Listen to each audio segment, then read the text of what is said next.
Good morning, everybody.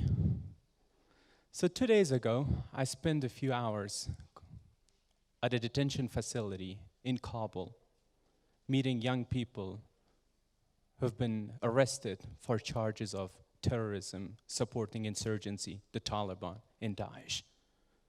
And I would like to start with the story of the two that I spent 2 hours talking with. One, a middle school teacher from central Afghanistan, with a wife and a child and parents to support, who was arrested for posting a Taliban outpost in a far corner of this country. And another, a young guy, a tailor, a professional lab technician, who was providing medical support to the insurgents, not far from where we are today. They had different backgrounds and different stories. But because it's an inconvenient topic for us, we don't talk about it. We don't talk about what happens to the Afghan youth, to the majority in this country, that they get radicalized. They lose the normal path and go to the dark underground world, to the extent that they kill themselves, us, and our families. So let's begin with radicalization itself. What is radicalization? What happens? Radicalization is a commitment. It's an advocacy for dramatic changes to the way things function, to the way things work, to the system, to the establishment, to the norms, to the status quo. It challenges the legitimacy of the state. It challenges the legitimacy of what is happening in a country, in a society, or among a certain group. There are different types and movements of radicals: leftists, rightists, nationalists. And they vary in their agendas. Some of them are peaceful. Some of them are radical but not violent. For example, the Ukraine Radical Party, or the Revolt Underground Group in Israel, or Aryan nations in the United States. Did you notice that I didn't talk about religion, even though I brought up different examples? Because religion is not exclusive to radicalism, and vice versa. But because we live in a post-9/11 world, somehow something happened in between, that today the majority of focus of the mainstream media is on religious radicalism. And that's what we're talking about today, because our youth is suffering from that. Our youth is trapped into that. And we need to talk about it before it gets worse. There are religious groups that are radical but not violent. But there are a lot of religious groups, specifically Muslim and Islamic radical groups, that are causing trouble in different corners of the world. And Afghanistan is no exception.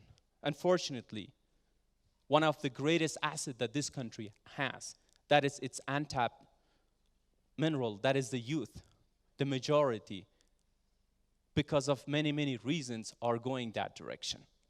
Radicalization, a lot of people think, is that it is a psychological problem. It is not.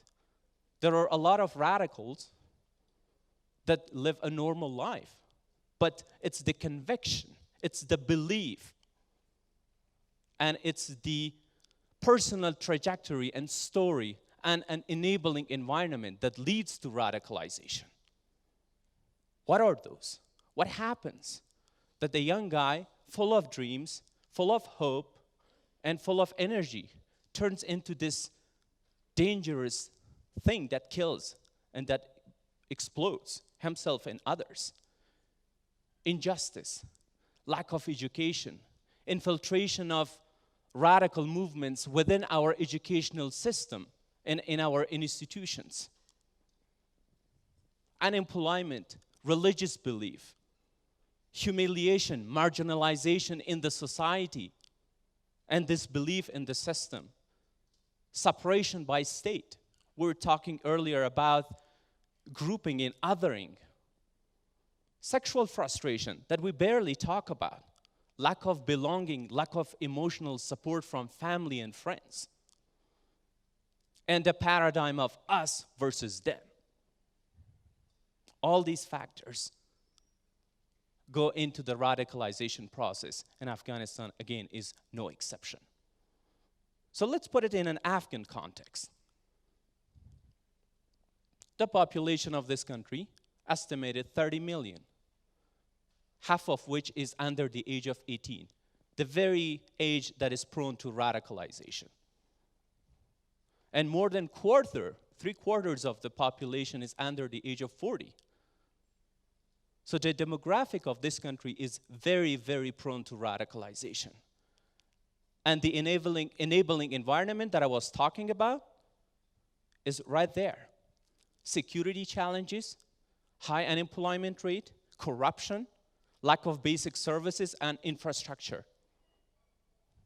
All this add up into making the society prone to radicalization. But the cases that I looked at and the trend that we see, that injustice, whether perceived or real, is the major cause, and the sense of revenge. A young guy goes into a courtroom and tries to get settled something, but he has to pay a bribe. Or a drone attack kills members of a family. Only one person survives. Think about what he goes through. And we have not been able, as a community, as a country, as people, to reach out to them because there are so many problems that we ourselves are facing. Disbelief in the system, as I was mentioning earlier. A number of you think that this country has been occupied by infidels and being ruled by infidels. And it's their duty as Muslims and believers to topple the regime. And that fits their instant ratification. So it's a win-win situation for them when they go through the process. If they are alive, if they make it by toppling the regime, they will become a hero. And if they die, they will be able to go to the paradise and have everything that you hear about on TV, including an escort for 80 members of their families. That's the reality that we live here today. And look at the learning institutions in this country. Schools, curriculum, teachers, institutions. People at this very university, medical students, wanted to assassinate the Afghan president. That's where we are today. That's the reality. And what goes in madrasas and mosques in this country. How people get radicalized, either by lack of attention, by having improper curriculum in place or not professional teachers, or infiltration of foreign intelligence with their own agendas in this country. Or lack of education. Look at the literacy rate in this country and see where we are today. Financial hurdle is another major factor into youth radicalization in Afghanistan. While we struggle to find ways to pay for the youth so they could go on with their life, Taliban pay big money. There are cases in this country that Daesh is paying Afghan youth with golden coins. And uncertainty about future. What should I do? What should I say? What should I have? How is my future looking into the next 5 to 10 years? These are all the questions. And humiliation and sexual frustration in this country. Getting married for an average Afghan youth is not an easy thing. And if you don't bring money on the table at home, you get humiliated.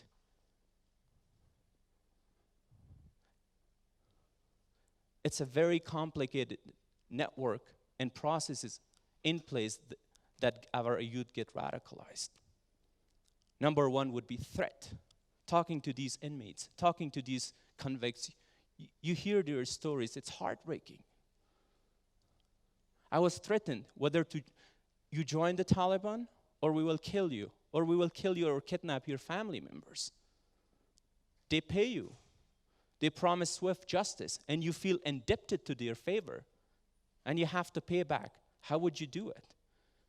And they use propaganda very professionally and very in unique manners. Cell phone, text messages, videos. You don't have to have internet in the farther corners of Afghanistan. If you have a smartphone enabled with a Bluetooth, you're good to go.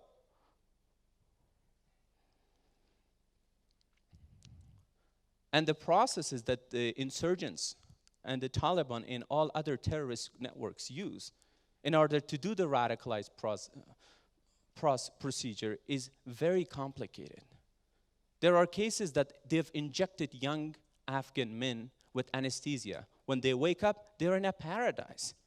You have wine, you have honey, you have milk, you have girls. And this is not a Hollywood movie. It is the reality of this country. How would I stay there? How would I get there for good? Go and blow yourself. That's the message that they get. Have you ever thought how much and how long and what it takes for a suicide attack to happen? A lot of money, at least 10 people, and a complicated and complex network of communication from the time that it starts, the planning, until the execution. And of course, one life and a lot of lives besides that. And what are we doing? As a people, as a community, as a society? Nothing, not a whole lot. We have a reactionary posture. And our propaganda is boring. You saw it every night on TV. We spend a lot of money, but the message is not impressive. It's not convincing. We can say that youth radicalization in Afghanistan is a national tragedy, and we have to do something about it. Whether it's government or us as peoples. So, what should we do about it? That's the question that I want to pose to you as we leave this room. And we have to talk. We have to open up. We have to discuss it at all levels, whether it's a national government level or provincial or district level, whether it is at a courtroom or in a university or in a class or mosque. We have to talk about it. And our civil society can play a major role, especially the religious sector, especially our youth, especially the mullahs and imams in mosques. Over the course of the past decade, the dynamics of state affairs have changed dramatically in this country. And now, youth is at the forefront of doing business in Afghanistan, whether it's a public or private sector. But one place where we don't have space for them is religious institutions. We have a lot of dedicated young Afghan men and women who are educated, who really truly think for this country, but we have not given them this space. And is now the time to give them that space so they play an effective role in countering the messages, the very effective messages of radicalization that our youth get fed. Academia, we have to talk about it professionally and with skills. We have to learn, we have to do research. We have to know the trends, we have to study cases. So we get a better understanding of what happens to our youth and how we could help them, because they need help. And most importantly, to the families, to us. We need to talk about it.